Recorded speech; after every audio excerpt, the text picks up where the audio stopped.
حضور علیہ الصلوۃ والسلام نے فرمایا کہ مومن کا معاملہ بھی بڑا عجیب ہے کہ اسے اگر تکلیف ہوتی ہے تو اس پر وہ صبر کرتا ہے، یا اسے خوشی ملتی ہے تو اس پر وہ شکر کرتا ہے، تو دونوں صورتوں میں اللہ اس کو اجر عطا کرتا ہے۔ اور یہ صرف شان مومن کی ہی ہے کہ وہ مصیبت پر صبر کرے، بلکہ فرمایا کہ مومن کے پاؤں میں کانٹا بھی چبھتا ہے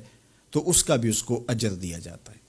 اس کے درجے بلند ہوتے ہیں، اس کے گناہ معاف کر دیے جاتے ہیں، اس کی خطاؤں سے درگزر کر لیا جاتا ہے۔ لیکن یہ مشروط ہے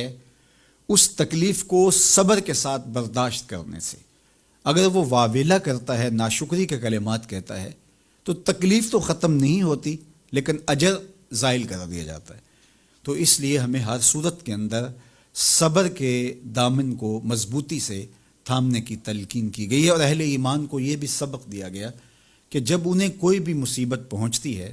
تو وہ کہتے ہیں انا للہ و انا الیہ راجعون، کہ ہم اسی کے ہیں اور اسی کے حضور پلٹ کے جانا ہے۔ تو یہ وہ امر ہے کہ جو ان کی طبیعت کے اندر ٹھہراؤ پیدا کرتا ہے اور ان کی زندگیوں کے اندر اللہ تعالیٰ جل شانہ پر جو یقین ہے اس کا پتہ دیتا ہے۔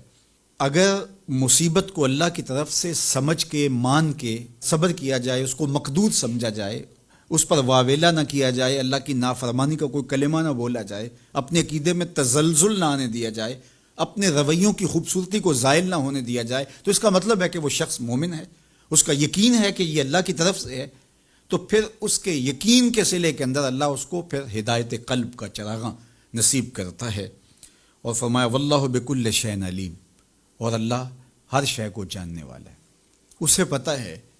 کہ کسی پر مصیبت نازل کیوں کرنی ہے، اور اس مصیبت سے اس کا امتحان لینا مقصود ہے، اس کے درجوں کو بلند کرنا مقصود ہے، اس کے گناہوں کو معاف کرنا مقصود ہے، اس کو کسی آزمائش میں ڈال کر کے اس کو مزید کندن بنانا مقصود ہے، یا اس کا کیا مقصود ہے، اس کو سزا دینا مقصود ہے، یہ اسے پتہ ہے۔ تمہارا رب تمہاری طرف آنے والی جو تکلیفیں ہیں ان کے اندر ہزارہا پنہا حکمتوں سے واقف ہے۔ یہاں یہ بات بھی سمجھنے کے قابل ہے کہ جو شخص مصیبت کے آنے پر صبر اور استقامت کے ساتھ اس سے نپٹتا ہے اور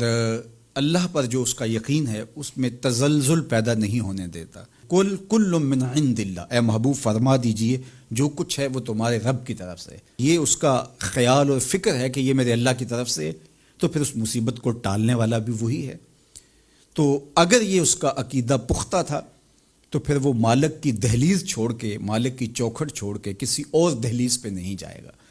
کسی اور چوکھٹ پہ نہیں جائے گا، وہ اس مصیبت کو دور کرنے والا مؤثر حقیقی اللہ کو ہی جانتا ہوگا اور اسی کے حضور دعائیں کرے گا، التجائیں کرے گا، کسی شرک کا ارتکاب نہیں کر سکتا ہے، اور وہ مالک کی دہلیز سے کبھی روح گردانی نہیں کر سکتا، بلکہ اس تکلیف کے آنے سے وہ اپنے رب کے ساتھ اور زیادہ جڑ جائے گا۔ اور اگر وہ صبر کرے تو یہ اس کا ایک مرتبہ ہے کہ وہ حوصلے کے ساتھ اس تکلیف کو برداشت کرے، اور دوسرا مرتبہ جو اس سے بڑھ کر ہے کہ اس پہ اللہ کی رضا کے سانچے میں اپنے آپ کو ڈھال لے کہ جے سونا میرے دکھ وچ راضی، میں سکھ نو چلے ڈاواں۔ اگر وہ اس بات پہ راضی ہے تو کوئی بات نہیں ہے، میں اس پہ راضی ہوں کہ میرے رب کی یہ رضا ہے۔ تو یہ دونوں چیزوں کا مل جانا، یا دونوں میں سے کسی ایک کا مل جانا، یہ اللہ کی طرف سے اس کو دیا گیا انعام ہے جو اس مشکل حالات میں